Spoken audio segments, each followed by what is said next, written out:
This is the cast CTPC photocell. This is designed to go in either side of the transformer where the transformer has knockouts to face the direction of the sun.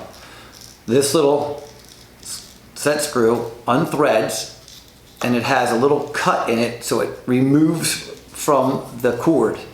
Once you slide this through the knockout, the rubber gasket goes against the transformer, the lock ring comes on, threads back into place and tightens onto the stainless steel wall of the transformer. This would be removed. This is to trick it, believe it's dark out when you're operating the system in daylight. When you're finished, you make sure you remove this, put it inside the transformer. This end plugs into the loop inside the transformer. There's a primary amp loop up in the corner. You remove that amp loop, you plug this into place, and it now takes over for the photocell.